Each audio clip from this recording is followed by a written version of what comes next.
Yo he oído decir a un viejo maestro guitarrista: el duende no está en la garganta, el duende sube por dentro desde la planta de los pies. Es decir, no es cuestión de facultad, sino de verdadero estilo vivo. Es decir, de sangre, es decir, de viejísima cultura de creación en acto. Todo hombre, todo artista, llamará Nietzsche, cada escala que sube en la torre de su perfección es a costa de la lucha que sostiene con un duende, no con un ángel, como se ha dicho, ni con su musa. El ángel deslumbra, pero vuela sobre la cabeza del hombre, está por encima, derrama su gracia, y el hombre, sin ningún esfuerzo, realiza su obra o su simpatía o su danza. La musa dicta y en algunas ocasiones sopla. Puede relativamente poco, porque ya está lejana y tan cansada, yo la he visto 2 veces, que tuve que ponerle medio corazón de mármol. Los poetas de musa oyen voces y no saben dónde, pero son de la musa que los alienta y a veces se los merienda. Ángel y musa vienen de fuera. El ángel da luces y la musa da formas. Hesíodo aprendió de ellas. Pan de oro, pliegue de túnicas. El poeta recibe normas en su bosquecillo de laureles. En cambio, al duende hay que despertarlo en las últimas habitaciones de la sangre. La verdadera lucha es con el duende.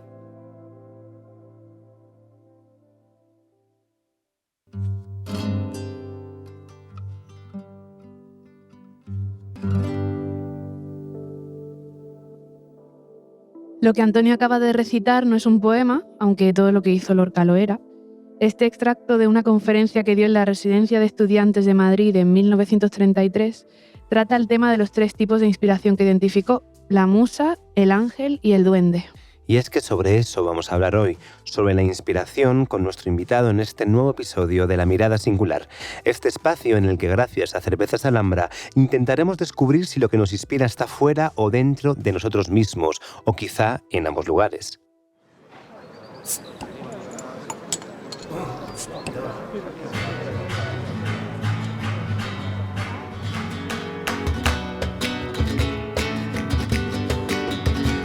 La Mirada Singular, un podcast de Cervezas Alhambra para disfrutar sin prisa.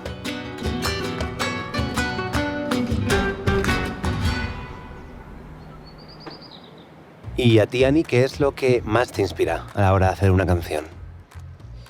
Son muchísimas cosas, muy complicado, quedarte con una. No hay una sola cosa, y si supiese de verdad lo que no me falla, es decir, lo que siempre me funciona para escribir una canción, lo tendría ya todo hecho, no tendría ningún problema, ¿no? Yo creo que justo ahí está todo el misterio de la inspiración. Sí es cierto que el silencio, la noche, me suele inspirar más que el día, porque ahí tengo yo mi momento, ¿no? El que está todo tranquilo y siento que no tengo que hacer otras cosas, como que está todo el mundo durmiendo. Uh-huh. Y entonces yo ahí encuentro mi silencio para poder conectar con zonas de mí que a lo mejor durante el día se me hace un poco más complicado, pues, escucharlas. ¿Y tú qué me dices? Pues yo te digo casi lo contrario, la verdad. ¿Ah? Como que la noche para mí es un momento más reflexivo, ¿sabes? Y no tanto como que me inspira, ¿sabes? Es como que por las noches decido lo que quiero hacer o cómo me gustaría escribir, pero me suele inspirar mucho más en el día a día. No sé por qué, porque igual hay algo en el movimiento, ¿sabes? Que también le das más vueltas a la cabeza y pasan más cosas, entonces te inspiran más cosas realmente. Yo soy más un escritor de día que de noche, Es la verdad. curioso eso, porque de normal con amigos que hablo sobre esto siempre me dicen: sí, es verdad que la noche siempre, ¿no? En la calma esa ya empiezas a escucharte a ti mismo. Y creo que eres la primera persona Es curioso, la verdad. que me comenta que el día y que el movimiento le inspira mucho más. A mí el movimiento me inspira mucho. Es decir, pero justo lo contrario. Ahí es donde yo recojo a lo mejor ideas, ¿no? El hablar con gente, el conocer a gente, ir de un sitio a otro, la gira. Todo eso me ayuda mucho, el escenario, la energía que se crea ahí con el público. Todo eso me da como mucha energía. Pero esa energía se transforma en ideas y en música cuando estoy tranquila, ¿no? Cuando estoy relajada, y eso por la noche.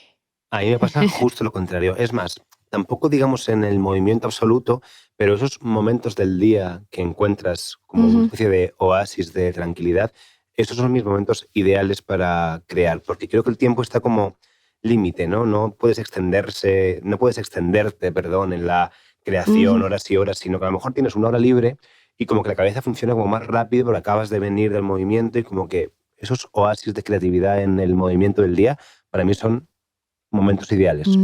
Y bueno, Antonio, ¿con quién tenemos hoy el placer de conversar? Pues hoy ha venido a inspirarnos y a brindar con nosotros con una estupenda Alhambra Lager singular el artista Aitor Saraiva, un artista capaz de plasmar los sentimientos a través del dibujo, la cerámica, el textil, la pintura, el vídeo, la fotografía, lo que le demos. Estamos encantados de que hoy esté aquí con nosotros para abrirnos la puerta a su universo creativo. Muy buenas, Aitor. Yo quería hacerte la primera pregunta, que es ¿cómo te sientes inspirado hoy? Pues me siento increíblemente inspirado, aunque parezca que no.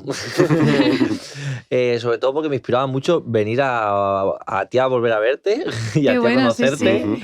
Entonces me apetecía mucho. Además, había investigado un poquito el proyecto de Cerveza Alhambra que estáis dirigiendo vosotros y era inspirado. Leer la propuesta ya era muy inspirador, así que estoy bastante inspirado venir aquí a hablar de inspiración.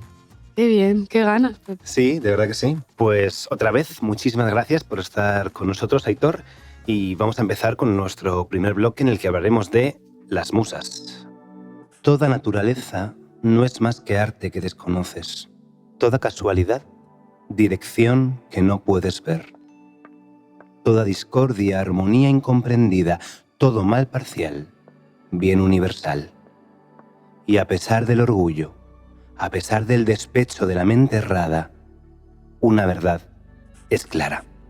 Lo que es como debe ser.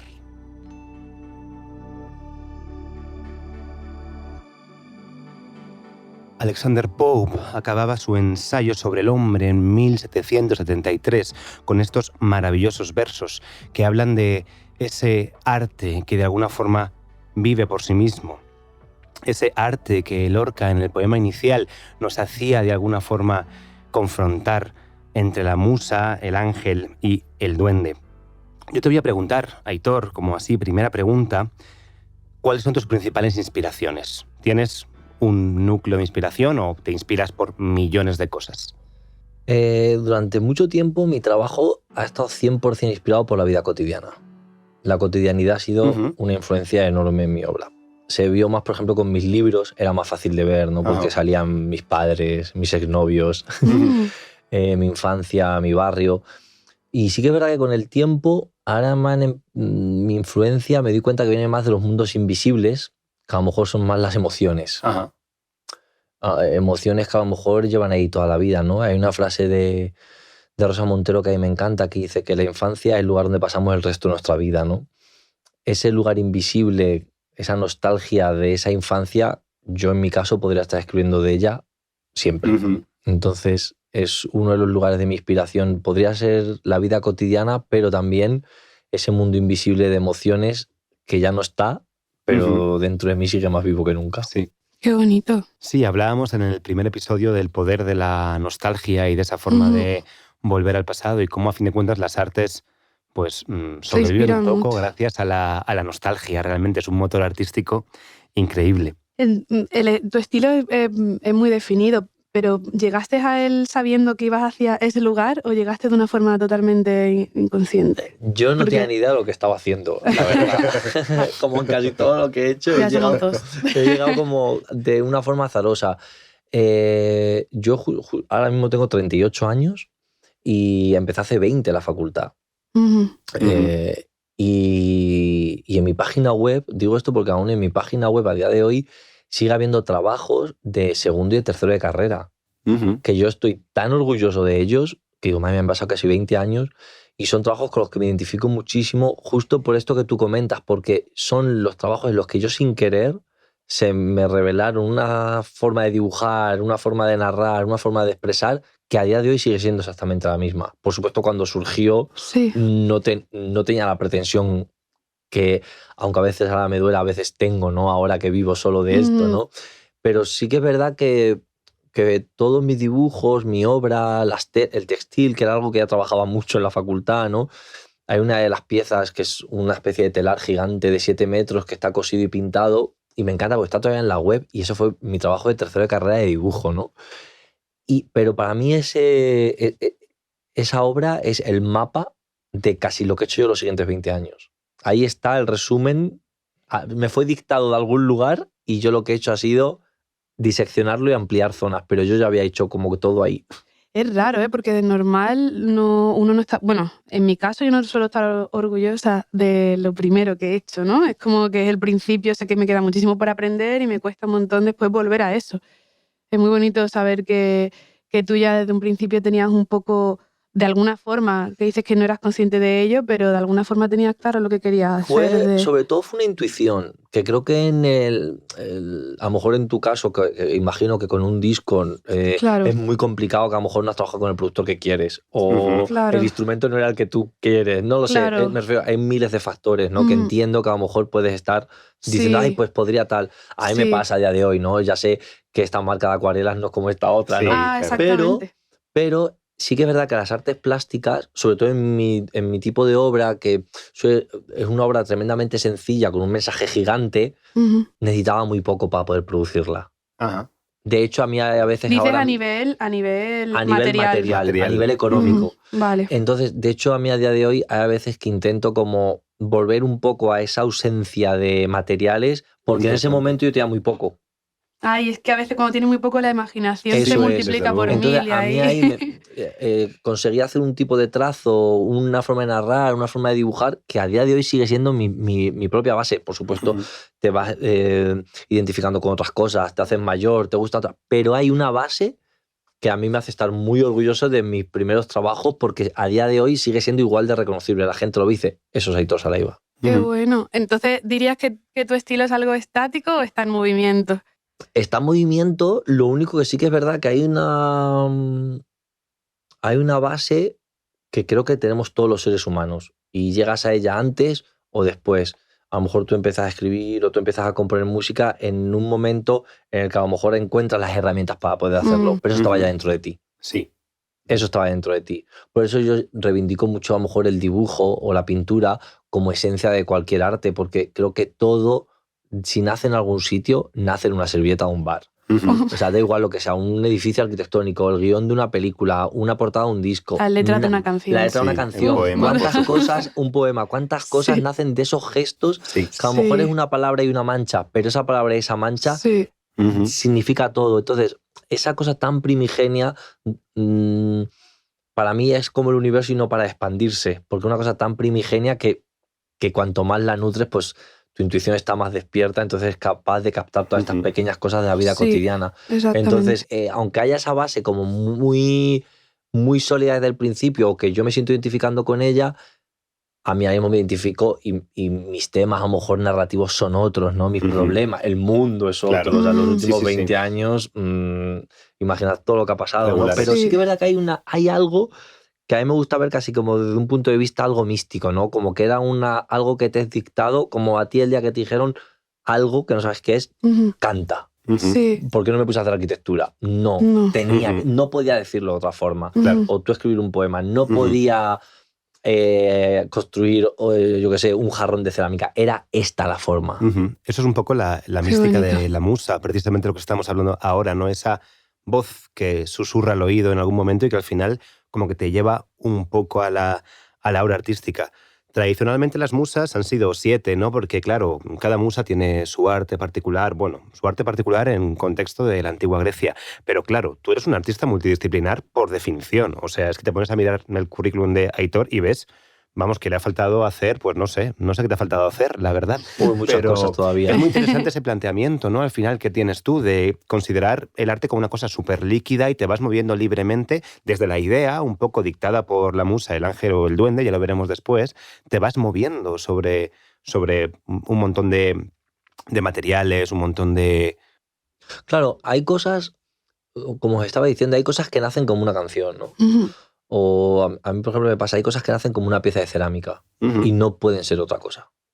O hay cosas que nacen y tiene que ser una obra textil, porque no pueden ser un poema. O sea, y que mucha gente me dice, ¿y por qué cambias de material? No he cambiado de material, es que tenía que ser eso. Y suelo ser un intruso en muchos de los estos que me meto, pero... Y eso lo sientes como algo intuitivo, es decir, o te haces el boceto de antes. Es decir, ¿en algún momento has dicho esto lo podría hacer aquí o allá? o por norma general ya vienes con la idea diciendo esto lo tengo que hacer de esta forma, esto va a ser sobre tela sí o sí, esto lo voy a hacer con esta otra cosa. Ya de Aquí, primeras. igual que el compañero decía, ese susurro de la musa, a mí eso me lo grita la musa. Jolín. Me lo grita. Me lo grita que tiene que ser en Qué un buena bordado. musa O sea, tienes. me lo grita. O sea, no, Musa gritona. es inquebrantable, ¿sabes? O sea, no es. Cuando lo ha dicho él, que da muy poético ese susurro, en mi caso es como estar dormido y una cosa gritándote como una bocina, en plan, levántate y haz esto. Bueno, has dicho lo del momento dormido y me acabo de recordar que es mi momento normalmente de la inspiración. Sí. O sea, yo cuando cae el cuerpo o la mente en ese estado en el que estás casi dormido pero despierto, eres consciente pero a la vez se te está yendo la cabeza, ahí he encontrado yo melodías, letras, un montón de cosas que te tienes que levantar de la cama y decir, voy a grabarlas, me voy a ir al baño para no molestar a nadie y grabo esta.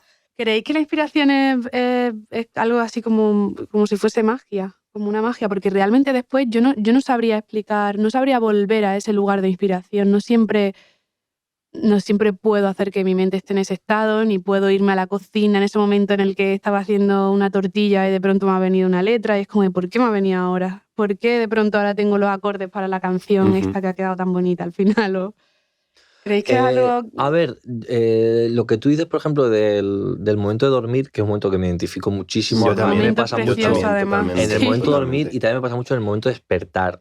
En ese momento que no estoy casi despierto y empiezo a mezclar la realidad con... Son dos momentos muy importantes. Sí. Para mí la inspiración, o casi todo, es magia, la verdad. Pero sobre todo creo que esos momentos, sobre todo a lo mejor en la vida que vamos un poco nosotros, o casi todos, es callar el ruido. Y es tan difícil callar el ruido ahora mismo que entonces la intuición o la musa o como el nombre que le queramos dar aparece en cuanto le damos ese respiro de silencio. Ese espacio, ¿no? De silencio de no estar mirando la pantalla de un móvil, de silencio de no ir corriendo, de silencio. Entonces, yo de hecho, con el tiempo me obligo, de una forma muy placentera, a ir a otro tempo, ¿no? O sea, que el tiempo sea otro para permitir en esos silencios que aparezcan esos momentos que además son los más bonitos del proceso creativo, ¿no? El momento en que dices, esta canción. Qué maravilla cuando sale algo así, Sí, es como, de verdad ¿no? que sí. Una satisfacción. Automático directamente, sí. Yo tengo los amigos que me dicen, lo dicen de una forma más llana, ¿no? Que es como de, es que para ponerme a crear tengo que estar aburrido. Yo creo que viene a ser lo mismo que estabas comentando, ¿no? No es aburrido, sino es como darle el espacio, no tener la sobreinformación que tenemos ahora por todos lados. Parar el ruido, sí, claro, es así de sencillo. Es que es muy difícil parar el ruido si te dejas llevar. Entonces creo que para la gente que es creativa, que es todos los seres humanos de la Tierra, porque todas las personas son artistas, tienen que aprender a conectar con ese silencio. Sí. Claro que es tremendamente poderoso y puede ser realmente y aterrador estar en silencio contigo mismo. Sí. Hay que ser muy valiente para estar en silencio contigo mismo y escuchar lo que algo te quiere decir. Sí. Pero luego tienes como la contraparte. Cuando aprendes a crear y amar ese silencio o espacio de silencio, ¿no? Para la creación, hay veces que lo buscas y efectivamente te pones como a crear. Voy a ver si puedo escribir. E independientemente no lo consigues. O sea, siempre hay el componente hipercaótico. Y por otra parte, no sé si os pasa, pero a mí alguna vez me ha pasado de que han salido poemas estando en ambientes que eran de todo menos tranquilos. O sea, que de repente estaba, pues no sé, de fiesta o con amigos directamente. O en un festival dando clase, personas. O dando clase en la universidad y de repente te viene el poema. Y es extraño porque a pesar de que obviamente la creación favorece, pues ese silencio es necesario a fin de cuentas. Porque una cosa es la idea. Pero luego ponte a trabajar la idea. Obviamente, si estás de un festival, te puede venir la idea, pero no puedes trabajar la idea. Te la apuntas en algún sitio y ya la trabajas. Pero como que no es fácil provocar la inspiración. Claro, ¿no? a ver, no... De hecho, es muy interesante que lo comparemos con la magia, ¿no? Porque la magia, que es lo que nos ha hecho a los humanos, el rito de la magia es... durante miles de años el ser humano ha vivido en torno a sus ritos mágicos, fueran lo que fueran, sacrificar un animal para comer o rezar algo para que lloviera, ¿no? Uno de ellos es la inspiración, ¿no? O sea, de dónde venían las ideas es... El que inventó el fuego sigue siendo un dios y el que inventó la rueda, imagínate, o el botón. Esas cosas tan sencillas. Pero sí que es verdad que esto que tú comentas de que te venga una idea en un lugar inesperado, habla mucho de dónde salen esas ideas, ¿no? En qué lugar en el universo caben las ideas de todo el mundo. ¿Quién nos las lanza? ¿Cómo en el universo pueden caber todas tus canciones, todos tus poemas, todos mis dibujos que aún no nos han sido dictados? ¿Dónde caben? ¿En qué astro están? ¿Y en qué momento nos los lanzan, no?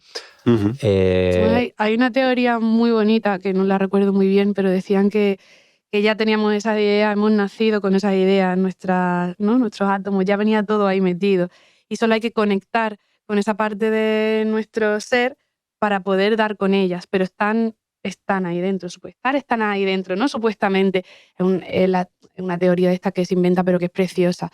A ver si encuentro ahora en un ratito el nombre exacto de la teoría, porque es muy bonita leerla entera, ¿no? Y además a mí me da a veces, cuando tengo momentos de bloqueo, una especie de sensación, bueno, una esperanza, ¿no? Como decir, ay, las ideas las tengo ahí dentro, solo tengo que conectar con esa parte de mí, que a veces es muy complicado y a veces no se sabe cómo pueden, lo que estaba hablando Antonio, de que estás en un bar de pronto y te viene y dices tú, ¿de qué manera lo he hecho, no? ¿Cómo he conectado con eso para que me lleguen estas ideas? ¿Quién me lo ha dicho? ¿De dónde viene todo esto? Y bueno, cambiando un poco de tercio bueno, pero relacionando, por supuesto. Es verdad que al final, tradicionalmente, se tiende a ver el arte como una búsqueda de la belleza, ¿no? A mí esa idea nunca me ha gustado realmente, porque creo que es como, al final, intentar ir hacia un canon, porque la belleza al final siempre es un canon. Para mí el arte está más relacionada con la comunicación, más que otra cosa. Pero ¿qué pensáis vosotros cuando, bueno, tú en toda tu multidisciplinariedad y tu música? A mí es que yo soy gran defensor de la fealdad. Claro, es que la fealdad también es muy importante. Es tan atractiva. De hecho, en la historia del arte, la belleza ha sido muy potente, pero en torno a la fealdad se ha hecho tanto. Por ejemplo, yo que sé, en la Edad Media, la mayoría de los escritos, de los cuadros, de los pantokratos son en torno al apocalipsis, ¿no? Sí. Que es la parte más demonio, fea. apocalipsis, Claro, sí. la fealdad, creo que incluso cuando ha estado terriblemente prohibida y ha habido gente que ha sufrido mucho por intentar defenderla, a cualquier momento de la historia, la fealdad es terriblemente atractiva, ¿no? Claro, yo creo que para mí la belleza es eso. Es decir, cuando hablamos de belleza, para mí quiere decir algo que me remueve por dentro. Entonces, claro, puede ser para cada persona, puede ser algo totalmente diferente, ¿no? Y creo que yo no lo tengo asociado como algo estético de qué bonito es esto, mira, esto es lo que le puede gustar a todo el mundo, ¿no? Como lo que hablaba de los cánones, sino que lo tengo asociado como algo que te agarra al estómago. Y eso para mí es lo que es la belleza. Ya lo que haya dentro de ahí puede ser algo muy triste, oscuro, puede ser algo fantasioso, maravilloso, puede ser un millón de cosas. Yo creo que ahí está la gracia un poco de la búsqueda de esa belleza. Para mí es la búsqueda de algo que me haga sentir realmente. Sí, al final un poco la belleza está en los ojos y en los oídos, ¿no? De cada uno. De cada uno. Sí. Que luego maravilloso a mí el arte, preciosismo me encanta, porque luego mi obra está llena de toda esa frase y todos esos momentos preciosistas, pero sí que es verdad que casi todos ellos han nacido de momentos muy horribles, que han sido terriblemente inspiradores. Es muy guay eso, transformar esas cosas en... Para mí el arte, como decía Luis Bourgeois, es la única garantía de sanidad. Claro. Entonces, cualquier obra, si yo pongo ante el público una obra, es porque eso en algún momento a mí me ha curado. Aunque está hablando de algo horrible, soy cero de poner las tripas sobre la mesa si la herida no ha sido cicatrizada. Yo todo lo trabajo con las tripas, pero todo bien cuidadito, que el que lo vea le cure. O sea, no quiero provocar heridas en el espectador, sino curar las que tiene. Y aunque hable de algo muy doloroso, dar unas instrucciones casi conscientes para que el espectador también se cure. Entonces, ahí, claro, la subjetividad enorme, de la belleza y la fealdad es tan... Claro. Es curioso porque en la poesía casi que parece al contrario. Realmente hay poemarios que te destrozan por dentro y no te dan ninguna solución. O sea, los terminas de leer y estás regular. Igual tenías el mejor día de tu vida, pero... Yo estoy un poco cansado de ese tipo de arte. Hombre, es que no es útil. Estoy muy cansado de ese tipo de arte, sí. Del mal por el mal. Vivimos en un mundo donde la oscuridad tiene mucho poder. Entonces creo que el arte tiene que ser un generador de luz enorme. Aunque trabajemos temas duros, no quiere decir, no nos vamos a poner aquí en plan preciosistas, no, porque no podemos ser naif, sino gestionar esa oscuridad y convertirla en algo que brille, ¿no? Una cosa sin la otra no funciona, pero arrojar dolor al espectador sin solución, yo soy fan de una canción triste, pero que yo vea que esa persona la está cantando desde un sitio donde De se ha calma curado, ya, no ¿no? que me lance su mal rollo. Ajá.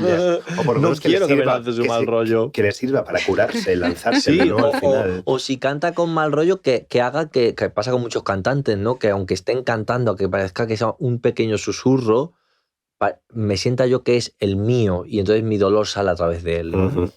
Yo aquí sí lo podría a lo mejor discutir un poco. Yo sí creo que... es decir, a mí, por ejemplo, cuando yo estoy triste, las canciones tristes me calman, porque de pronto me siento acompañada. Ujú.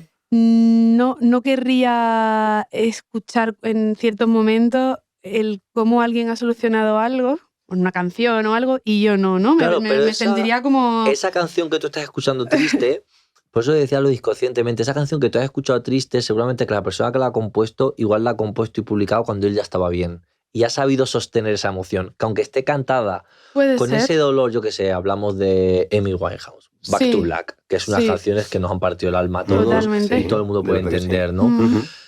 Ella la canta desde un lugar en el que, por un lado, hay muchísimo dolor, pero por otro lado también hay como un perdón, una especie Ujú. de esto Bueno, es lo que soy. Un ya Sí, pasado, Claro, ¿no? Sí, un claro, día que pasado, ese sí. lo canta desde un lugar que me parece como tan que te sostiene a ti Sí. en tu dolor. O sea, te Sí. hace partícipe. No es lo que decía Antonio de lees el poemario y te sientes peor. Ya. No, me puedo sentir ya. como con una pomadita. Sí, Claro. abrazadito. Claro, yo creo que también es complicado cuando Sí. estás en esos momentos de tanto dolor, Sí. al igual que cuando estás en momentos de mucha felicidad, es muy complicado, en mi caso, crear.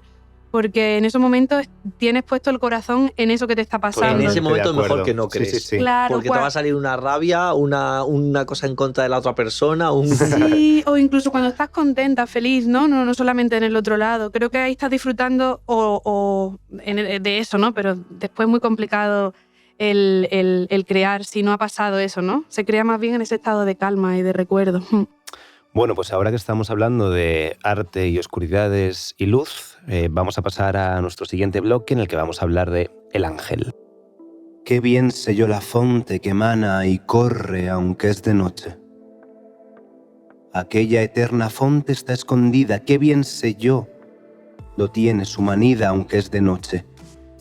Su origen no lo sé, pues no lo tiene, mas sé que todo origen de ella viene aunque es de noche. Sé que no puede ser cosa tan bella y que cielo y tierra beban de ella aunque es de noche. Bien sé que suelo en ella no se halla y que ninguno puede vadearla aunque es de noche. Su claridad nunca es oscurecida y sé que toda luz de ella es venida aunque es de noche. Sé ser tan caudalosas sus corrientes que infiernos, cielos riegan y las gentes aunque es de noche. El corriente que nace de esta fuente bien sé que es tan capaz y tan potente, aunque es de noche. Aquella eterna fuente es tan escondida en este vivo pan por darnos vida, aunque es de noche. Aquí se está llamando a las criaturas porque de esta agua se harten, aunque oscuras, porque es de noche. Aquesta viva fuente que deseo en este pan de vida, yo la veo, aunque es de noche.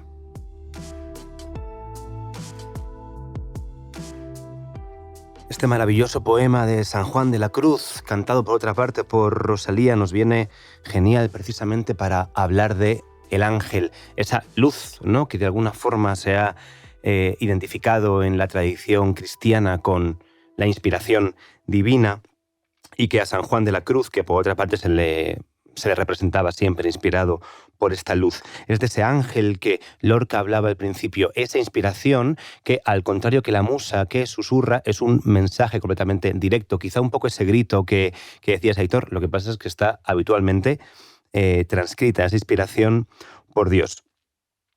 Esto quiere decir que al artista le viene totalmente como el momento de trabajar casi desde arriba, ¿no? Pero al final todos los artistas son también un poco artesanos. ¿Cómo es el día a día de un trabajo de un artista tan multidisciplinar? ¿Dedicas unas horas a las piezas o vas por piezas? Hay veces que estás trabajando 16 horas al día y... Yo más que artesano soy albañil del arte. Albañil, estupendo, maravilloso.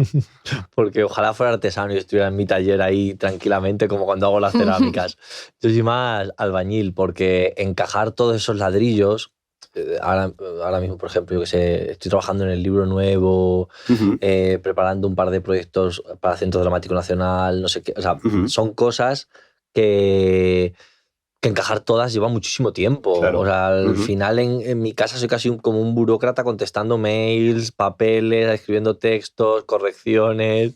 Entonces, estos momentos como este que estoy viviendo ahora mismo aquí con vosotros, y que me regaléis una hora para hablar de que me inspira, me parece como lo más artístico que he hecho posiblemente toda la semana. Es un regalo para todos, desde luego. Una cosa que bueno, he escuchado el poema que me parece maravilloso, se me han puesto los pelos de punta. Es precioso, además lo hicieron canción, lo hizo Rosalía, pero quien lo cantó, creo que era Enrique Morente, ¿no? Sí, en claro. El 83. Claro, sí. También como que la original casi es de Exactamente, de Morente. ¿no? Sí, ya pasamos además. En el episodio 1 pasamos por Lorca y Camarón, y ahora es verdad que hay que tirar para Morente, por supuesto. Muy buena puntualización. Hay una pregunta que siempre se lo intento hacer a todos los amigos que crean. Bueno, y a los que no también, por si acaso me pueden dar la solución. Porque yo he tenido muchísimos bloqueos creativos. Y de hecho he sido de las que buscan también, ¿no? Por internet. ¿Qué hago si tengo un bloqueo creativo? ¿Qué hacéis vosotros cuando tenéis un bloqueo de esto? Porque yo no consigo salir a veces de esa espiral, ¿no? Del bloqueo. Y creo que es la eterna pregunta de todo el que entra ahí y no sabe cómo salir. ¿Cómo se puede salir de un bloqueo creativo? Yo creo que lo mejor que hay que hacer ante un bloqueo creativo es hacer nada. Hacer nada. Porque lo peor, eso es como la gente que no duerme por la noche e intenta dormir. Si no duermes por la noche, ponte a leer, ponte a tejer, ponte a escribir, no te pongas a intentar dormir. Porque lo último que vas a hacer es dormir. Entonces, ante un bloqueo creativo, el cuerpo, tu musa, tu ángel, tu duende, tu yo, te está diciendo que pares. Lo que hablábamos del silencio, de callar el ruido. Sí. Ese ruido a lo mejor te dura mucho 15 días, tiempo. 3 meses, sea lo que sea, pero me refiero, pero te está pidiendo algo. O sea, igual que a veces un dolor nos puede traer una curación, un dolor emocional nos trae otra respuesta. Creo que cuando tu creatividad te pide bajar el ritmo, es como cuando tu cuerpo te lo pide, cuando tu cuerpo te dice para. Entonces creo que a nivel creativo es exactamente las mismas normas, y está muy bien que de repente algo que me ha funcionado a mí, ¿no? Que no sé qué le funcionará a otro, pero a lo mejor es volver y volver a empaparme y volver a consumir esos poemas que me han saltado las lágrimas, esas películas que me han hecho, o sea, recordar por qué soy quien soy y qué me hizo hacer lo que hago. Llegar ahí. Volver a escuchar esos discos que de adolescente eso me hace volver a conectar, porque creo que yo he tenido muchos bloqueos creativos, y lo peor, cuanto peor lo he pasado, es cuanto más intentaba forzar esa creatividad, que a lo mejor ahora mismo esa emoción o esa cosa que no tenemos una palabra porque es invisible, no sabemos dónde está, estaba preocupada de otra parte de mí. Yo estoy completamente de acuerdo con Aitor. En mi caso, lo que necesito hacer, que lo tengo aún como asignatura pendiente, es no meterme presión, ¿sabes? Porque yo sé que es un momento, pero estoy como pendiente de que ese momento pase porque me apetece seguir creando, por supuesto, ¿no? O hay, por ejemplo, un concurso que me quiero presentar, o quiero acabar un poemario que tengo inacabado, ¿no? Y me faltan 4 poemas que además suelen ser los que más quiero que, vamos, los más potentes, ¿no? Y me meto presión. Y al final, claro, es imposible, ¿no? Porque es verdad que lo que tú dices, hay que aprender a callar el ruido y ponerse a hacer otras cosas hasta que salgan. Lo que pasa es que es verdad que esto puede ser 2 días, pueden ser 3 meses, pero al final es un poco el biorritmo del artista que hay que respetar, ¿no? Creo yo. Un error en el que hemos caído todos, o sobre todo yo, es en que empezamos a consumir según la industria nos empieza a dar, ¿no? O sea, antes un disco, un libro, una película salían 3, 4 al año. Ahora no, ahora hay un diluvio mensual de todo. Y todo se hace viejo muy rápido. Sí, claro. Yo cuando saco un disco y me dicen al año siguiente, ¿cuándo vas a sacar el siguiente? Me quedo pensando. Si lo sacas hace 10 meses. Claro, digo, pero si todavía. Si antes un grupo de música, un disco lo alargaba giras, o sea, un disco duraba 3, 4 años, o sea, se le acababan los singles, las cosas se acariciaban, se maceraban. Entonces, creo que es lo que tú comentabas de ese bloqueo creativo que creo que nos viene más por la presión de que tienes que crear. Sí. Si hablamos, yo que sé, de artistas que podemos conocer todas y todos, como Frida Kahlo o Violeta Parra, qué gente que ha marcado la cultura universal. Y Frida, hablamos de una persona que tiene un número de cuadros muy reducido. Claro. O Violeta Parra, ¿no? Sí. Que sus canciones, sus composiciones son muy, muy reducidas, pero son tan poderosas que quiere decir que gente que canalizó justo en ese momento, pues son geniales, ¿no? Gracias a la vida, o el cuadro de la cierva herida de Frida Kahlo. O sea, son dos cosas que dices, claro, es que eso viene de un lugar de mucho tiempo de silencio, en el caso de estas dos mujeres, a lo mejor de sufrimiento, en el caso de Frida, pero quiere decir que ella no estaba todo el día pintando. Claro. No, claro. Lo peor es que ahora consideramos que tengo que estar todo el rato creando. La verdad, sí, como que hemos asumido la producción capitalista un poco, ¿no? De ser como factoría de arte, ¿no? Y consumirlo, ¿no? Y consumirlo continuamente. Al final como que no le damos el valor a las piezas. Yo que voy merecen. a la librería, ¿no? Intento ir siempre a la misma librería aquí en mi barrio y a veces el chico súper majo me dice, va a tardar 3-4 días en llegar. Y digo, ojalá yo me leyera un libro en 3-4 días. Yo siempre digo, no te preocupes, o sea, no te preocupes, si es que tengo otro en casa. Pero vivimos en un momento en el que la gente, si el libro no me llega en 24 horas, me enfado. No te vas a leer el libro en 24 horas. Entonces, un poco creo que como consejo que te doy es, sin que me lo pidas. No, yo te lo pido. Consejos gratis. Es justo eso, es en esos momentos de bloqueo creativo es hazte tu altar de lo que te inspira a ti. Sí, Y olvídate de que tú eres creadora. No, sí, o sea, ya está, o sea, no pasa nada. Hay veces que tenemos que decir... Suelo hacerlo. No pasa nada. O me veo los conciertos, ¿no? De la gente que me ha inspirado, que es lo que me hace tener ganas de coger la guitarra de nuevo. También me ha funcionado mucho salirme de mi zona de confort. Cuando he estado componiendo siempre de la misma manera y de pronto veo que el cuerpo se aburre ya de eso, que le cuesta, cojo y digo, vale, pues vamos a empezar componiendo, vamos a darle la vuelta a todo, a ver qué pasa, vamos a jugar un poco, ¿no? Y de ahí han salido cosas bonitas, otras veces no me ha funcionado, ¿no? También el estado en el que estés, que son tantos factores que a veces... Pero, por ejemplo, ahora mismo, en el proyecto este que estáis, Antonio y tú, de Cervezas Alhambra, que habéis conocido a cocineros, artesanos... Total. De aquí, seguramente, cuando acabéis, algo genial saldrá porque estáis en contacto con gente creativa de disciplinas que a lo mejor no son la gente que tú te vas a encontrar en un camerino o tú en los pasillos de tu universidad. Entonces... Eso seguro que mueve unas energías, que te mueve unas piezas. Quizás al final somos todos tan iguales en un mundo que lo único que nos intenta decir que somos diferentes, la creatividad y el arte, da igual en la disciplina que sea, lo único que nos dice todo el tiempo es que somos iguales. Tal cual, y te sales de tu zona. Eso es lo bonito también de este proyecto, sí, totalmente. A mí también lo que decía Ani de cambiar un poco la dinámica de creación, es verdad que a veces me ha funcionado cambiar la temática, ¿no? Como que de alguna forma... Tienes como una serie de temáticas en tu obra, o en mi caso escribo como poemas concretos que a lo mejor tienen que ver o desamor, o bueno, simplemente pues paisajes, o bueno. Y de repente como que se me ocurre escribir un poema de las cosas más pequeñas, a ver si consigo que de alguna forma, ¿sabes? Una cosa que para mí no significa nada, ¿sabes? Pero que al final te pones a bucear y significa algo. ¿Os ha pasado eso alguna vez? ¿Que os habéis inspirado de las cosas más aleatorias? A mí es un ejercicio que me gusta intentar trabajar sobre temas que en principio no me llaman la atención o me parecen muy complejos y digo, pues este va a ser. Como llevarme a ese lugar incómodo de no ir a lo fácil. No ir a lo fácil, sino decir, ¿y qué podría dibujar yo sobre cualquier tema a lo mejor que nunca he tratado, ¿no? O que, por ejemplo, durante mucho tiempo, y al día de hoy mi obra sigue siendo muy autobiográfica, pero hubo una época que era 100% autobiográfica. Y un momento que dije, ¿y cómo será la vida de los otros?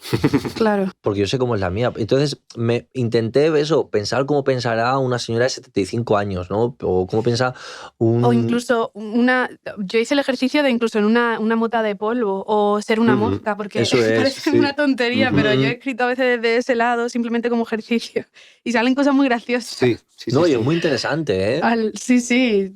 Sale ahí un poco de psicodelia. Yo escribí una serie de poemas que era un poema para la puerta del baño. Pues se atascaba siempre y tenía un chirrido muy particular. Poema para un anillo que estaba como en la mesa moviéndose y sonaba esa vibración. Poemas para las cosas, así como ejercicio un poco. Al final esos poemas no han llegado a ningún sitio realmente. Están escondidos un poco en el cajón de la producción que no va a ninguna parte, pero sí que me han servido un poco para continuar por otros caminos que luego sí que han llegado a sitios interesantes. A ver, es que en el mundo exhibicionista en el que vivimos hoy parece que lo que no enseñamos no existe. Y esto es totalmente lo contrario, ¿no? O sea, lo bonito a mí, lo que me encanta es todo lo que hay detrás de una obra. todo lo que no veo de una obra es lo que más me interesa. Todo lo que hay detrás de un disco o de un poemario tuyo me va a interesar muchísimo más. Lo que se ha quedado fuera, lo que te ha inspirado, los recortes, la inspiración, las aventuras, las desventuras. Pero vivimos en un mundo en que es verdad que parece que si no lo enseñas, no existe. Y lo que no existe, o sea, lo que no se ve, es tan interesante De verdad, todo lo que sí. está detrás de un proyecto. Sí. Totalmente estoy de acuerdo. Aunque a veces en poesía pasa una cosa bastante curiosa, que es cuando un poeta encumbradísimo, ¿no?, se muere, como que sacan de sus cajones las obras que él no ha querido publicar y las publican en poemarios nuevos de poesía completa, y eso al final como que tampoco me parece del todo correcto, ¿no? Como que está muy bien saber lo que hay detrás de un proyecto, pero siempre desde un punto imaginario, Claro, creo yo, ¿sabes? no, como de y- alguna forma esa mística que hay encima del Y proyecto. estoy totalmente de acuerdo contigo porque a mí, por ejemplo, Borges es uno de mis poetas favoritos. Ujú. Y Borges hizo una poda increíble a su antología. O sea, un señor como Borges, que ya un señor muy mayor, ciego, casi era una pavesita, de Ujú. repente coge su antología de 500 páginas y la deja en un librito de 100 y pico páginas. Dice, porque todo lo demás no vale. De su propia antología, o sea, quitó no solo... Él ya estaba diciendo, bueno, cuando me muera, como van a publicar aquí hasta lo que no hay, ya de mi antología publicada, yo recorto todo esto, que es un gesto de humildad enorme, ¿no? Ujú. Y luego, por ejemplo, el propio Borges, cuando se han publicado sus misceláneas, ¿no? Que tú sabes que son esas misceláneas, esos cajones no abiertos hasta entonces, pero sí que es verdad que estoy 100% contigo de no me lo metas como una obra póstuma del valor de las otras, Claro, porque el claro. autor no le dio ese valor, que tiene otro muy Sí, sí, sí, interesante, valor, por supuesto. tiene otro que es muy Sí. interesante, pero no es el del poemario que le dio Claro, él. yo compraría las obras descartadas de Borges. Y es las compraría maravilloso. completamente, las compraría, pero sabiendo que son obras descartadas por el A mí hay un autor. libro de Borges Claro. que me encanta, que salió hace relativamente poco, ahora 2-3 años, que es un libro de fotos de la biblioteca de Borges. Entonces son su maravilla. libro de Ulises, pues lo que él escribía en los márgenes. Ujú. Entonces es libros, fotos de los libros en los que él escribía, por lo que escribimos todos y todas en los márgenes de Eso los es súper libros. interesante. Ahí Mm. salen cosas. Claro, claro. Entonces, eso es un valor. Claro, no me lo puedes vender como que es un libro de Borges, Efectivamente, ni como la un gran obra de comentario Borges. al Ulises de Pero Borges, es claro. súper interesante tener acceso a ver lo que Borges anotaba en los el bordes margen de de- sus verdad que sí. libros. Ese es uno de los placeres de comprar libros de segunda mano. Ver precisamente yo La todo lo que historia está que han tenido. subrayado, me lo compro porque me encanta, porque al final subrayados, anotaciones, saco una cantidad de visiones que no te esperas. al Hombre, final que ahí es está el como- fantasma de alguien. Claro, de verdad que sí. Buscarás la belleza y nada temerás. Besarás una estatua azul como la noche y el frío no podrá tocarte. En Los tigres devoran poetas por amor, el poeta Alberto Soler, publicado por la editorial Balduc en 2014, nos habla precisamente de esa búsqueda de la belleza que acompaña siempre al camino del artista y ese frío que no podrá tocarte relacionado con el calor de la obra artística, la producción al final. Parece que los artistas solo viven de producir arte. Pero sí que es verdad que está muy relacionado con esta tercera parte, que es el duende, que es con esa búsqueda, esa casi lucha que decía Lorca, ¿no?, que tenemos que hacer para encontrar la inspiración. ¿Cuándo fue, Aitor, la primera vez que tú, sabes, decidiste que querías ser artista y te propusiste buscar o encontrar ese duende? A ver, lo que voy a decir igual va a sonar un poco pretencioso, pero es que yo no sé hacer nada más. O sea, si no hiciera esto, no sé, yo he trabajado en todo lo que una persona con concierto de coro haría por dinero. Eso Concierto de coro. que quede dicho. O sea, yo he sido encofrador, he recogido vasos, he trabajado en tiendas de ropa, o sea, he hecho todo, pero siempre con ese fin. Porque es verdad que yo desde pequeño, cuando yo era pequeño, vivíamos en una casa súper pequeña, mi madre, mi hermana y yo. En la planta de arriba, mi madre teletrabajaba. sin tele, pero trabajaba en casa. Que en esa época en mi barrio mucha gente pues cosía en casa, o sea, Ajá. se trabajaba en casa. Entonces, yo estaba todo el día en el trabajo con mi madre desde que era muy pequeño. Y mi madre, la única forma de la que podía entretenerme era que yo dibujara. Y nunca he sido un gran dibujante, nunca he sido el niño este que dibuja realismo y le apuntan a cursos de pintura. No. A mí el dibujo creo que para que no molestara en las horas de oficio de mi madre, yo aprendí a generarme un pequeño mundo en el que me metí dentro y no he salido nunca. Y es el de saber que puedes sacar hacia afuera todas esas cosas que tienes dentro y es como un pequeño ejercicio que yo llevo haciendo toda mi vida y para mí eso es ser artista, vivas o no del arte. Decía Lorca, como decíamos al principio, que el duende hay que buscarlo en las últimas habitaciones de la sangre. A mí este verso me deja muerto, pero muerto de verdad, porque me parece increíble.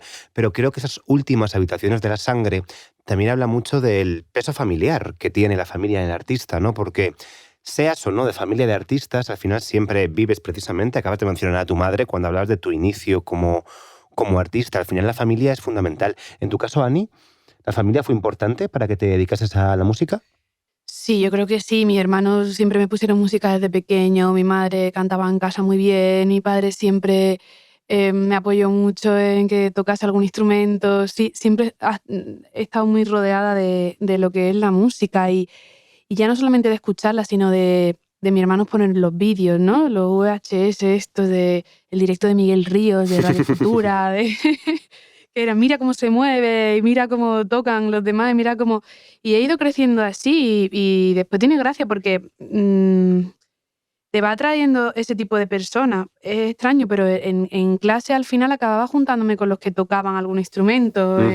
Cuando fui al instituto también, cuando fui a la universidad también y de alguna forma u otra empiezas como a crearte ahí tu gente alrededor que hace un poco lo que a ti te gusta también, ¿no? Y te nutres de ello. Yo creo que es muy importante todo eso desde pequeño.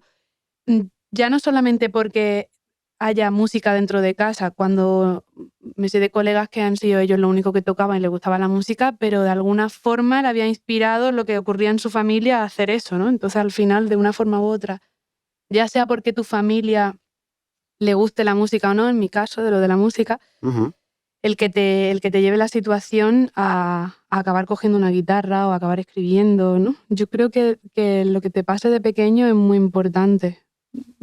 Es como yo lo veo, ¿no?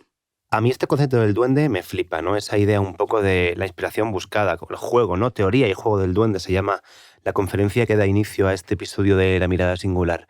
Y la verdad es que esa idea de cómo el artista está persiguiendo un duende invisible, ¿no?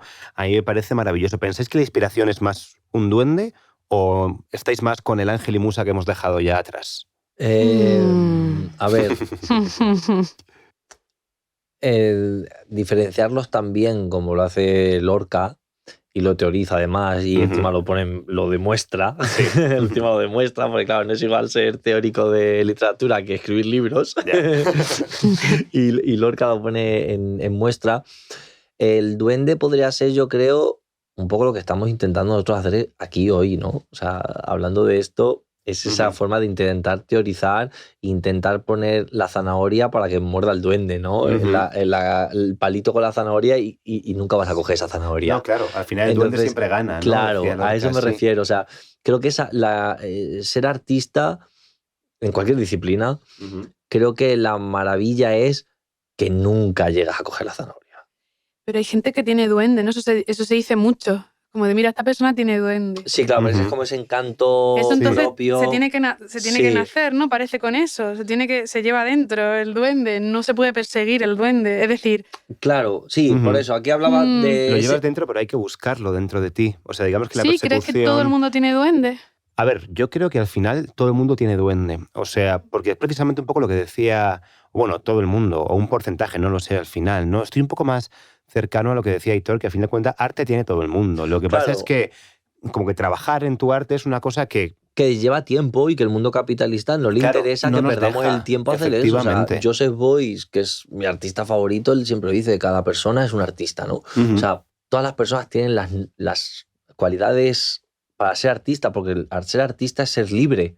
¿Quién no tiene la cualidad de ser libre? Claro. Nadie no tiene la cualidad de ser libre. Todos merecemos ser libres. Todos tenemos la cualidad de ser libres. Claro, deberíamos tenerla. Deberíamos. Claro, me refiero, pero tenemos las cualidades para poder serlos. No necesitamos ser esclavos. Me refiero, o sea, podemos ser... Todos tenemos cualidades para ser libres. Igual no tengo cualidades para ser futbolista, pero para ser libre sí.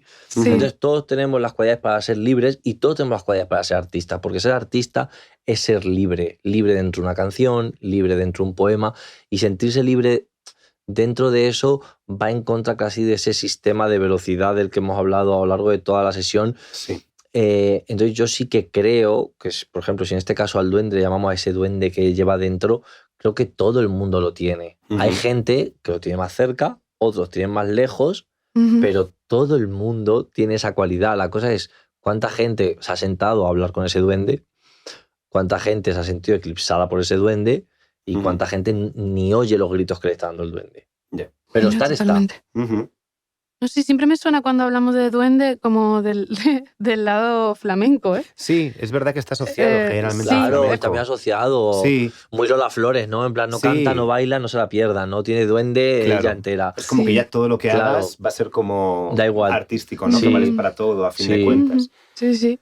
Pero sí que es verdad que en la conferencia, que hemos leído una sección, porque es demasiado larga, obviamente, para leerla en este podcast, pegarle un ojo, oyentes, porque es interesantísima, porque habla precisamente de flamencos que iban a conciertos clásicos de Bach y que escuchaban a gente tocando a Bach, a Mendelssohn o cualquier compositor clásico romántico del canon musical y decían, ay, pues también tiene duende, y otros que no.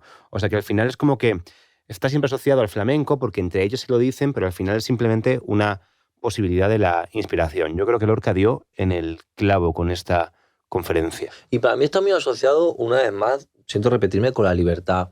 Que Lorca lo veía esa libertad creativa a la hora de componer, a la hora de bailar, a la hora de interpretar. O sea, ser libre dentro del arte, cuando siempre ha existido tantas referencias, da igual en la época, da igual que estemos en el Renacimiento, que en la actualidad siempre ha habido hiperreferencias artísticas. El que crea una tendencia, el que genera algo nuevo, es el que es libre y rompe lo que existía. Para mí el duende es eso. Sí. A veces es complicado llegar a esa libertad artística también, porque en el mundo en el que vivimos hay muchas ataduras también. Entonces, de alguna forma, iba a decir prejuicios. De alguna manera siempre acabas, en mi caso, topándote con algún murito de esos, ¿no? Que dices, ay, es verdad que por aquí no puedo pasar porque puede ocurrir esta otra cosa que no quiero que ocurra. Pues ya no estoy teniendo esa libertad, ¿no? Por eso me he quedado un poco pensativa en eso que habías dicho de todos tenemos la cualidad de ser libres. Como, ¿es esto real? A ver, yo creo que sí, dentro de una canción, dentro de un poema, dentro de un dibujo, tenemos que serlo. Dentro de una canción que está dentro de este mundo, que está dentro de esta sociedad, que está dentro... Yo creo que sí, porque eso es lo que hará libre al espectador. Sí, pero fíjate que, por ejemplo, cuando la sociología de la cultura se pone a estudiar arte medieval, que son todos ángeles, vírgenes, pues ellos sacan conclusiones de... Obviamente la gente del siglo XIV no era libre al sentido que tenemos actualmente.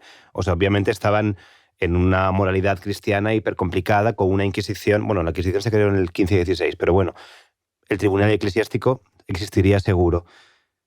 Y aún así, ellos, dentro de su lienzo, con sus herramientas y, por supuesto, con la sociedad a la que tienen, igual que tú con tus canciones no puedes decir cualquier cosa en tus canciones. Claro, eso iba, que realmente libertad ahora tampoco creo que sea. Claro, o sea, nunca la persona que vive en un contexto de producción económica, al final yo creo que nunca hay una libertad al 100%, porque siempre hay, pues, una moral detrás de la economía al final, ¿no? Entonces, claro, nunca se puede hablar de libertad total. Pero sí creo que el lienzo, la canción, como queréis llamarlo, digamos, el objeto artístico, siempre es el momento en el que el artista puede expresarse. Lo que pasa es que, claro, los códigos que tiene que imperan en la sociedad al final limitan, pero que con esos códigos el artista pueda recombinarlos y hacer una expresión diferente de su libertad, yo creo que eso sí que existe en todas las épocas. O sea, creo que los artistas son genuinamente libres en todas las épocas. De hecho, muchas veces a ellos se les dejaba expresar cosas que al resto de gente no se les dejaba expresar, porque supuestamente eran artistas. Claro, ¿no? cuantísimas cosas se siguen justificando en nombre del arte. Claro. O sea, miles. Sí. O sea, muchas cosas valen porque son arte. Claro. Si no, estarías loco. Efectivamente. ¿Os ha ocurrido alguna vez, creo que voy a cambiar un poco de tema, bueno, ¿no? Sin problemas. ¿O no? de dudar de vosotros mismos, de decir, ¿qué me he creído? ¿Quién soy yo para hacer esto? Todo el rato, ¿no? Y el día que deje de sentir eso es que seré un monstruo. Claro. Yo estoy sentado en esta silla con este micro pensando, ¿qué hago aquí? O sea, sí, siempre. O sea, siempre. Y como ese síndrome del impostor que llaman, ¿no? Esa idea del artista de a dónde te crees que vas, o que como hay una parte como dentro de ti que de alguna forma te hace un poco de daño al final, ¿no? Porque o te compara con el resto, o al final como que esa voz individual, que es a fin de cuentas el arte, pues tiene como una voz que también es tuya, que te está como dinamitando un poco por dentro, pero creo que tampoco hay que hacerle caso. A pesar de que la tienes, o sea, yo no puedo hacerla callar, pero lo que hago es no hacerle caso. Esa voz lo que me hace es estar agradecido, ¿no? Y decir, si estoy aquí, gracias a cuánta... Yo ahora mismo, hoy estoy aquí, gracias a cuánta gente hay detrás de esa cabina, gracias a Cerveza Alhambra, gracias a vosotros dos. Hay tanta gente... Nada, es broma. No, es verdad, hay tanta gente detrás. Entonces, en ese momento que me viene esa cosa del impostor, digo, pero yo no he llegado aquí solo. Ya. ¿Cuánta gente me ha dado a mí la mano para llegar yo hasta aquí? Desde el señor que conducía el taxi hasta llegarme aquí, las personas que me han ofrecido un café, los que están grabando ahora mismo, vosotros dos. O sea, hay tanta gente que esa cosa del impostor, si me pongo un poco objetivo, veo que no he llegado ahí solo. Que hay mucha gente que hace que yo esté ahí.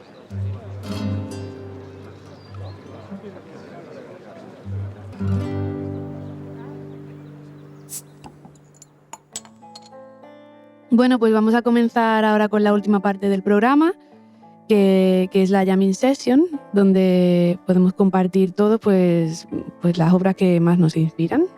Así que no sé si quién quiere empezar. Yo tengo un par que... Adelante, pues.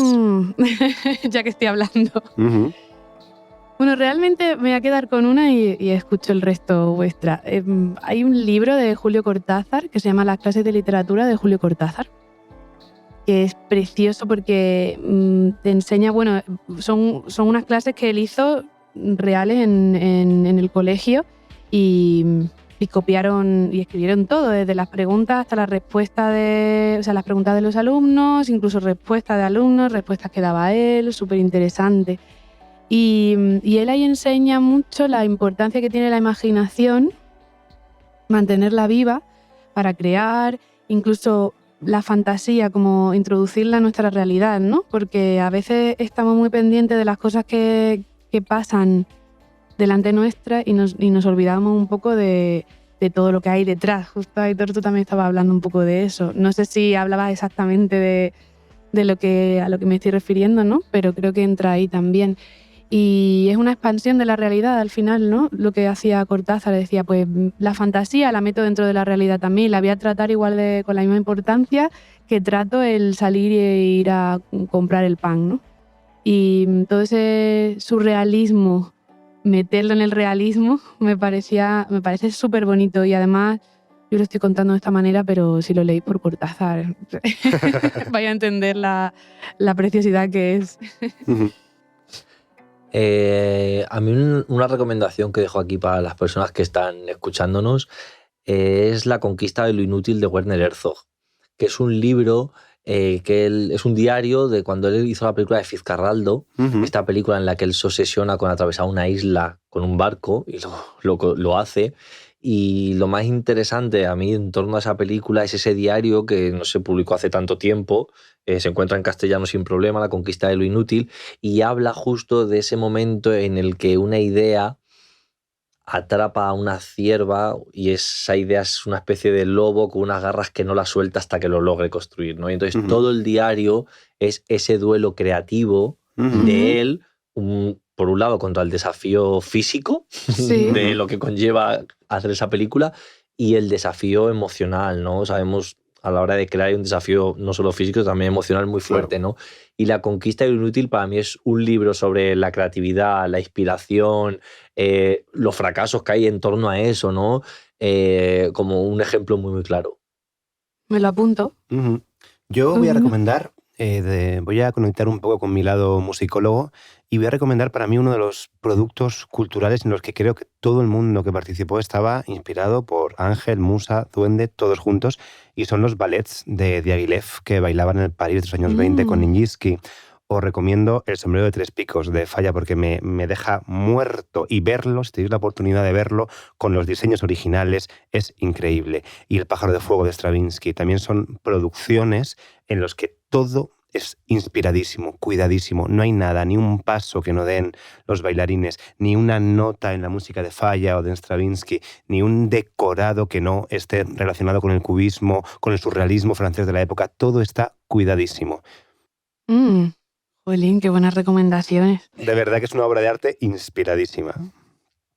Y hablando, por continuar yo y ya pasar el testigo, me ha recordado el título del libro que acabas de recomendar, a La inutilidad de lo inútil, que es un libro de Nucio Ordine que habla precisamente sobre esas personas que te sueltan la máxima esa estupenda de ¿para qué sirve esto? ¿No? ¿Para qué sirve esto? Pues es un manifiesto precisamente de cómo las sociedades han avanzado y cómo se han mantenido precisamente por todo lo que estudian las ciencias humanas y, por supuesto, todo lo que el arte produce. Importantísimo para la sociedad. Lo tiene editado la editorial Acantilado y es un ensayito muy cortito, muy directo y maravilloso. ¿Puedo recomendar otro libro? Claro que sí. Lo que tú Hay quieras. otro libro que me inspira mucho y creo que un poco con el tono para dar herramientas a la gente, un poco de a lo mejor las cosas que yo he dejado aquí así como un poco como miguitas de pan súper pequeñas, porque hay gente que sabe mucho más que yo de todo lo que yo mismo estoy hablando. Es un libro de la editorial Atalanta que se llama Arte y Magia. Es un libro que escribió Andrés Breton. No me lo puedo creer. Es un libro es que estaba mi siguiente recomendación, pero mira, ya la unimos. Es un libro que escribió Andrés Breton. En España se ha publicado hace 3 años, o sea, en castellano creo que es la única que se ha publicado. Es un libro como que ha estado como muy olvidado, tal, y que se ha recuperado, encima lo han publicado con todas las imágenes y se llama Arte y Magia, y es como un volumen enciclopédico maravilloso en el que hace ese vínculo, hablando de muchas de las cosas que hemos hablado nosotros aquí hoy, Andrés Breton con un poquito más de elegancia y de intelectualidad. Y viene al final del libro una parte que a mí me parece muy interesante, que me recuerda un poco al momento que estamos viviendo aquí ahora mismo, que él pregunta a intelectuales de la época qué piensan que es la magia. Y de repente se lo pregunta a Heidegger, a contemporáneos que de su época que son maravillosos. Pero es un libro muy, muy inspirador, Arte y Magia de Andrés Breton. Sí, es que justamente iba a ir ya por él. Bueno, lo has explicado tú 1000 veces mejor que lo podría haber explicado yo, eso seguro.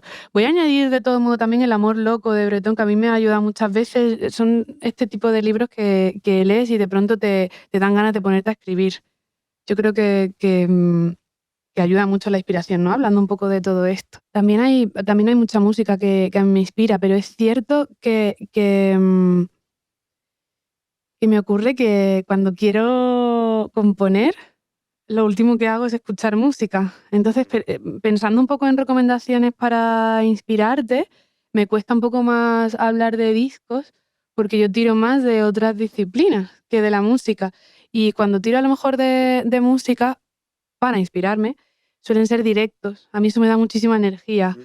Ver directos de bandas de los 60 y los 70, para mí eso de soul, ¿no? de psicodelia, a mí todo eso me da una energía y un chute que me dan ganas de ponerme a escribir. No sé si vosotros tenéis algún disco así que os ayuda mucho a entrar en ese... Pues depende un poco de lo que quieras escribir y demás. Es verdad que al final me pasa un poco como a ti, ¿no? Cuando te pones música es como que estás escuchando un mensaje y al final unos versos y no quieres repetir los versos, ¿no? Porque al final... Pero bueno, sí que es verdad que para el mood, un poco obtener el mood antes y ponerte así, yo me pongo como muy diva un poco. Diva en el sentido de que yo qué sé, me planto a la Lupe, ¿sabes? Me pongo la gran tirana de la Lupe y como que eso me da un poco la energía y me centra la cabeza para coger todo lo que tengo que hacer e intentar tirarlo sobre el papel. A mí, vamos, te entiendo perfectamente lo que hablabas de tanto a ti componiendo música o escribiendo, que sí que es verdad que si vienen mensajes, sí que es verdad que puede contaminar lo que tú estás haciendo, contaminar en el buen sentido, vamos a entendernos. Sí. A mí una cosa que me funciona muchísimo, y cada vez soy más adicto, es irme al bosque. A mí me encanta alejarme de la sociedad.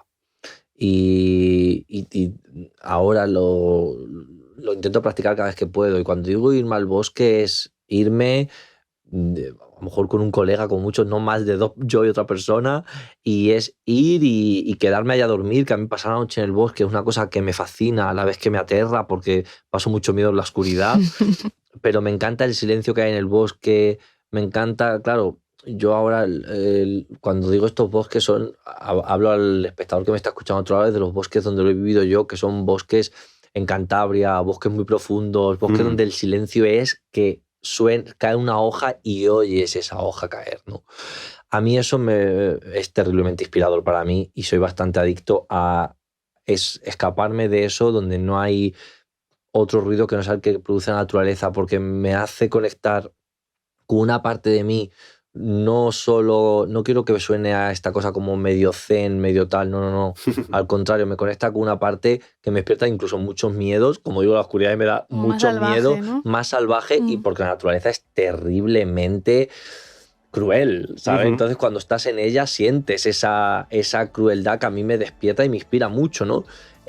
Aunque luego mi obra que salen de ahí pueden ser más o menos dulces, pero estar en el bosque, pasar la noche allí, tener una mochila en la que todo lo que tienes es eso, no hay nada más, solo tienes esa libreta, ese boli, una botella de agua y 2 bocadillos que te has llevado, ¿no? O sea, no hay nada más que tengas en ese momento, y el bosque, ¿no? Eso a mí me inspira muchísimo, ese silencio en la oscuridad, sobre todo de la noche en el bosque, para mí es casi inigualable a ninguna otra cosa para inspirarme. Bueno, Aitor, pues para acabar esta Jamming Session y este programa te vamos a preguntar. Es difícil la pregunta, ¿eh? ¿Con qué artista vivo o muerto te gustaría tomar una Alhambra Lager singular y tener esta inspiradora conversación? Uy, hay tantos, solo puedo decir uno. No, en realidad no. Uno detrás de otro, si quieres. Pues mira, por ejemplo, me encantaría con Nacho Vegas, que le conozco, pero nunca me he tomado una cerveza Alhambra con él tranquilamente, real. O sea, nos hemos conocido y siempre nos hemos visto en momentos como de más gente alrededor. Entonces pienso en gente que me gustaría estar solo con él, tomando una cerveza, hablando, ¿no? O sea, Nacho Vegas sería uno de ellos porque le admiro mucho de hace muchísimo tiempo. Luego sería, por ejemplo, para decir un escritor, Antonio Muñoz Molina, que me encanta, y Andrés Neumann, que es además poeta, y me gusta muchísimo, ¿no? Y directores de cine, pues me encantaría, por ejemplo, Paula Ortiz, que me encanta La novia. La novia es increíble. Y me encantaría tomarme no una, sino 20 cervezas con Paula Ortiz para hablar de La novia y de todos sus proyectos. Entonces, es una pregunta que tengo que contestar con muchos nombres, porque ya que me la dices, yo para eso soy muy... No tengo por si acaso. No tengo un sueño, tengo mucha gente, me encantaría. Bueno, Aitor, pues se nos acaba el tiempo. Yo me lo he pasado súper bien. Ha sido una conversación muy bonita. Además, podríamos habernos tirado horas. Así que muchas gracias por venir y que se repita esta conversación, ¿no? Pronto, o sea, que la podamos continuar. Sí, no, muchísimas gracias a vosotros por generar este ambiente maravilloso, a Cerveza Alhambra por creer en vosotros y a vosotros por invitarme a mí a este regalo de que me siento súper privilegiado de poder estar una hora hablando de ese lugar invisible del que vienen las ideas. Muchas gracias. Ha sido muy agradable, muchas gracias. De verdad que sí. Y gracias también a todos nuestros oyentes. Esperamos de verdad que estos minutos que hemos compartido con vosotros os hayan inspirado y hayáis encontrado a vuestra musa, a vuestro ángel y a vuestro duende, o a los tres. Y no es necesario convertir esa inspiración en algo creativo, ya que también puede ayudaros a que veáis la vida desde una perspectiva singular. Gracias a todos por escucharnos una vez más. Gracias a Cervezas Alhambra por crear este espacio en el que poder charlar con vosotros. Esperamos reunirnos pronto en un nuevo episodio de La Mirada Singular. Y recordar que, como decía Juan Ramón Jiménez, este día es la vida, así que disfrutarla sin prisas.